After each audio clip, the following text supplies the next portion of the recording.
Dear Master Chang, I would like to ask you about what are the essential elements for building a community, and how can we work each other in the most best way? How do we collaborate? And so we can have a very good group of people, and we can build the organization around that. The essential element is usually we think about a few things first. We think about structure, what kind of organization we think about, what kind of process that we can follow. But then at the end of the day, we always come back to one thing, is that what kind of people that we want to be in the organization, and who do we want to follow. So sometimes follow, talking about a leaders or leadership rather, because say if you build an organization in Hungary, people want to follow a teaching, for example Buddhist teaching. I can be a teacher teaching the Dharma, but the organization have to be led by the group people there, and who would be the good leader, and who would basically rally everyone and gather the good people there and create a process, create a structure, and then bring out the mission and move forward. We're talking about a person which we call mature. A mature person is someone that we can cultivate. We can cultivate the character so we can be mature. And how is it the maturity comes about? The maturity comes about because we have a few things that we know. If the person is egocentric, meaning always think about oneself, then it's very difficult for any kind of leadership. So we need to handle the leadership of the leaders at the level of altruistic, meaning the person that will think about others, think about organization, have a heart that is dedicating to help others. That's a very basic thing. A person, because he or she dedicates to help others, then naturally she wants to be lovable. She wants to be very much understandable, approachable, and with that come the sacrifice. Meaning every single leaders will never complain, would do double what people normally do, would stay up late, would do a lot of things just to cover everything. At the start of the organization. And that's how you move people's heart, how you touch people's heart. You don't argue, you don't complain, but you just work long hours, sacrifice your time. And really, when people get very distressed, you call up, talk. You bring people who are sad, come out and have a cup of coffee and listen. In other words, there's a caring in there. That is the kind of respect and kind of care in there to build a group. And constantly on the phone talking to people and bring people around. So the kind of leadership is always about the maturity of leader.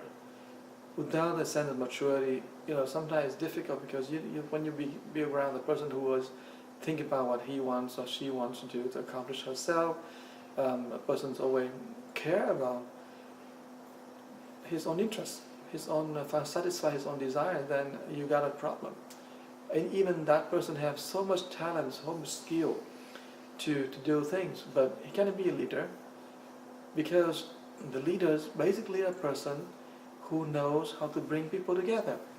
Is not a person who knows a technicality of things. A leader, by that way, it's the best is the person who is mature but also has skill, what we call managing skill. So, and managing skill is something you can learn. You can go to take any courses and learn how to manage things. So managing skill, that's okay, that's good. But the character-wise, you need to have that character is always very approachable, very calm in a way, and be able to touch people's heart. And most important that as a leader, you don't get angry that fast. You have to hold back your anger, think about it, always give people the benefit of the doubt, switch views, listen more, and try to see what's there. And you're going to find ways to help people accomplish, because most of the time everyone comes because of the good reason. People come to do things because they have the heart for doing it. But everyone gets some problems and gets some maybe character flaws here and there, so it's okay. Just take people as these and learn to work with them. And so the leaders require a lot of patience.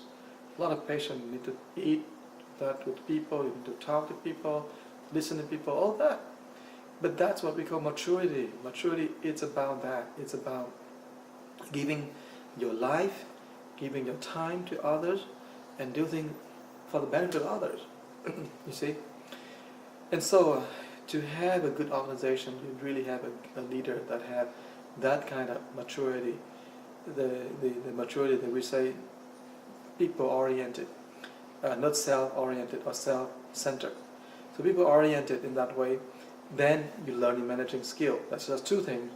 And then from managing skill, you learn another thing, and that is what we call emotional work. Emotional work meaning you learn how to work emotional issues out of people.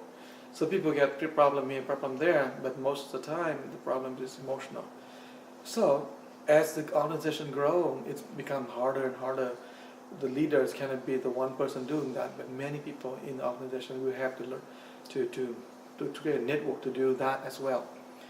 But that's how the organization grows, because we grow not because of the number of projects, but we grow because of the depth of our consciousness. And the depth of consciousness meaning the understanding, the way that we work out our emotions, the way that we communicate better, the way that we really take care of each other. And I think that is a part that probably Hungarian people have a very good, what we call the base, because by nature Hungarians, from what I have learned or have experienced, you are very warm people, you're very caring people, and you can build organization from that warmness, from the caring, and then from mutual understanding there, and you build a trust and just learn to be people oriented, thinking about what people's need, and really give love to people instead of proving what's the best, what I can be the best, thinking about, well, I want this power, I want to prove myself. This and that. Proving yourself isn't the best way to build an organization, but to touch people's heart, really the way that you build an organization. So that you start with that, and then in the process of maturing, many skills coming in. But character-wise, that's the characters you need to look for when you build or you start an organization.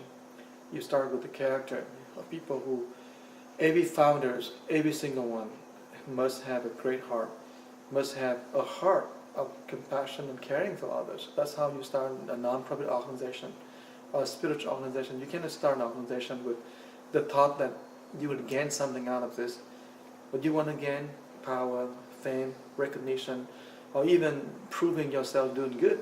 Those are not the quality of a founders or a person who lead the captain of the boat. It can be. And therefore it's a very simple thing, but it's all boiled down to the word maturity of character. So that's how you should start.